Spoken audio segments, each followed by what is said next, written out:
Hello and welcome to Just One More Watch. I'm back today with a full review of this, my first ever Seiko watch. It's the SNZG13J1 and I must say I've been really impressed by this watch, especially by the accuracy of its very basic entry-level automatic movement. Let's flip the camera and get into today's full review. Alright then, back with the full review of this, the Seiko SNZG13J1. Now if you didn't watch the unboxing video, I made a shocking announcement. I have never owned a Seiko watch. Yes, that's right, this is my first ever Seiko watch. And what a good place to start with this particular model. It's one of their most popular models at this price point, and I think justifiably so. It has been a really nice little watch. Comes in a box, they all come in boxes, comes in a box, comes out the box. Now, the more observant amongst you will have already recognised this is not its original strap. I bought the one on the bracelet. I've just actually opened a Vostok Amphibia. That video will be up at the same time as this one. And I ridiculed the Amphibia for having the worst end links I've ever seen. And then I went back to this Seiko bracelet. Those are disgusting. Those are disgusting, Seiko. Sort that out. I lasted about 2 hours on the bracelet and then I took it off. I thought, no, try again, put it back on. So I put it back on, lasted about 2 days. Now rattling is one thing, squeaking is quite another. It's not a bad bracelet as such, you know, 2222, there's a reasonable bit of weight to it, the clasp is okay, and I do quite like the little Seiko stamp there, but I wasn't prepared to put 3-in-1 oil on my watch strap, so this one got the hoof. I've had it on a couple of different straps since then. I popped it on a tan coloured leather strap to kind of dress it up a little bit, but this is a nice one. This is a James Performance strap, and I think it suits the field watch aesthetic, all in black with matching black hardware. So I'll start with some basic dimensions then. 42mm in diameter, 22mm lug width, and 12mm thick. Flat mineral crystal hard legs there, and a little bit of a bulge on the back for that display case back, hiding or rather displaying, I should say, the nice 7S36 movement. Now this one on this Hirsch Performance James strap that I put it on weighs 88 grams, coming in at about 130 grams when it's on the bracelet. So a decent weight to the watch, you know, a little bit of heft on the wrist. They say these ones wear big, and they do wear big. 42 and those big 22mm lugs mean it's a fairly chunky watch, and the bracelet is 2222. That's a little bit too much for me, so I like something with a bit of a taper, even if it's just a couple of mil. Now these ones come in blue, they come in green. I always fancy the green one. They come in a slightly funny looking cream colour, and then this one on the bracelet. They also do an all PVD one, so this is kind of somewhere in between the range. Obviously a field watch in aesthetic, and what an aesthetic. I think it's a really nice clean design. There's obviously a lot going on the dial with that inner chapter ring, the hour markers, and also the minute indices on there as well. You've got 1 to 12 in large numbers. Now some people think these ones are luminous, but they're not. I'll pop up a Loom Shot later on, as I said. And you've got a 24-hour dial on the inside of those ones. So plenty going on the dial, but I think just one of the most legible watches that I've ever had the pleasure of using. Really, really easy to read. Those big, fairly basic fence post hands, just always so easy to tell what time it is. You even get a nice little touch there, that little second hand, just sweeping past the day-date window, even has a little red tip. There's even the tiniest little pip of lume on that second hand, on the end of the second hand as well, so you can know exactly what time it is when it's dark outside. So the case finishing is of a pretty good standard. You get a nice polish on the side, and you get a brush finish on the top, so you got a couple of different textures there. No sign crown on this one, which I always think is a bit of a disappointment, but then again, this watch comes in at I think $120 US. I paid about $166 Australian dollars. This one shipped to me from Creation Watches in Singapore. Always a great service by Creation Watches. Took 2 days to get down here to me in Sydney from Singapore. And onto the movement. Now this one is the 7S36. There's a 7S26 and a 7S36. I believe they're pretty much the same movement. This one has got 2 extra joules. This is a 23 joule movement. No hacking, no hand winding. I think it's a 40 hour, 38 or 40 hour power reserve. With these ones you're definitely doing the Seiko shuffle to get them started. But these Seiko 5s very much designed for everyday wear. So the idea is that you keep them running with the movement of your body rather than hand winding them anyway. It's not good to hand wind a watch too often. Nice little display case back here.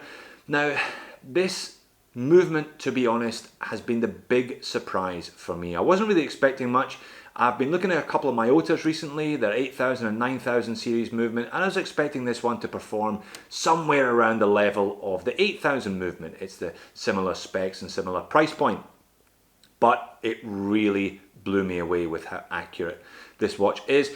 I think they quote -20 to +40, so I was expecting it to be somewhere in that range, but I will pop up the time chart just there. So this one was running from the 14th of July when I unboxed it till the 25th of July. So a good 10 days of running. Look at that. Just amazing. Plus 2.5 seconds a day average and very, very consistent. Now that was a mixture of on the wrist and in my watch box. I haven't been wearing this one all the time. I've been wearing it kind of on and off, mixing it in and out with other watches. So the fact that it's as consistent as it got there, just amazing. That's within cost parameters. Stunning for a watch at this price point. A friend of mine just bought an SKX and he told me it was the most accurate watch he owned. I kind of, there was a little bit of disbelief when he told me that, but now I believe him. That watch, just amazingly accurate. I guess they've knocked out thousands and thousands and thousands of these over the years. Some 20 odd years I think they've been making this particular movement, so they should be doing a good job of it by now. What else to note then? Day date complication, very, very useful. First and only watch I own that isn't digital that has a day date complication, so I've enjoyed that. 100 meters of water resistance, which I think is fantastic for a field watch. I think the Hamilton Khaki King only has 15 meters, so you're getting something at about a third of the price, which has double the water resistance. Now Hardlex crystal, this is Seiko's own proprietary mineral crystal there. I haven't had any problems with it so far, mind you. I haven't given it too much abuse. I think they do scratch up though, far more than sapphire crystal. You can get a sapphire mod for this one. I've been looking at these mods, but it's prohibitively expensive. It's about $40 just for the glass, and then you've got to take your watch apart. So I think I'll leave this one standard. And there it is on my 7-inch wrist. 42 is just about the maximum size that I like to wear, and I found this one, yeah, they say it wears big, it does wear big because of those quite long lugs. There's not a lot of curvature, and the fact that the movement protrudes a little bit from the back of the case. I'd like it to, you see it sits just off the wrist there. I'd like that to be a little bit thinner at the back. I think it would be a much more comfortable watch to wear, and you could put it on NATOs more easily. I'm not a big fan of NATOs, but I know people enjoy NATO straps. On these field style watches, they're quite appropriate as well. I think it would stick up a little bit too high if you were swapping this one onto a NATO strap. So complaints then, what have I got to moan about this one? Well, the unsigned crown. It's always nice when they sign a crown, but they haven't done so on this watch at this price point. Really, it's just nitpicking. I mean, there's not a lot. The handset is not that flash, but very, very functional. This whole watch is just so damn fit for purpose. It really does what it's supposed to do and not a lot else beside. I had a moan about the bracelet, but you know, don't buy the one on the bracelet. Buy the other one if you're going to keep it on the bracelet. It's not that fantastic. Or there's plenty of other options from Strapcode or companies like that. Apart from that, well, you know, the day and date don't quite take over at 12 o'clock. It takes a little while for the day to catch, or the date rather, to catch up with the day. Brushing could be better on these lugs. I always find the bracelets never really seem to match. They look like they're designed for two different watches, or they just come out of a catalogue. They never really seem to try and match the brushing from the bracelet to the watch itself. But really, I'm just moaning. It's such a nice watch. I can so see the appeal of these Seiko 5s. Do you know who this would be great for? I'll pop up a Loom Shot now. I've been talking about the Loom. Loom's fantastic. You don't get loom on the numbers, but you get nice big pips on all the hour markers around the outside. Great loom on the hands as well. Now very, very bright initially, but it does last the night. With the legibility, with the loom, with the slightly larger size, I think this is great for maybe slightly older gentlemen, or if your eyes aren't quite as sharp, don't have 20/20 vision. I think this is such an easy watch to read. Definitely the most legible watch that I own in my collection. I think the black with those white hands certainly helps, but just such a nice clean design. Really, really easy to tell the time, even in low light conditions or after dark with that quality Seiko Loomy Bright loom. So close up on the dial then, just to finish, nice little applied logo, the Seiko 5 there, and also the Seiko logo applied, everything else just painted on.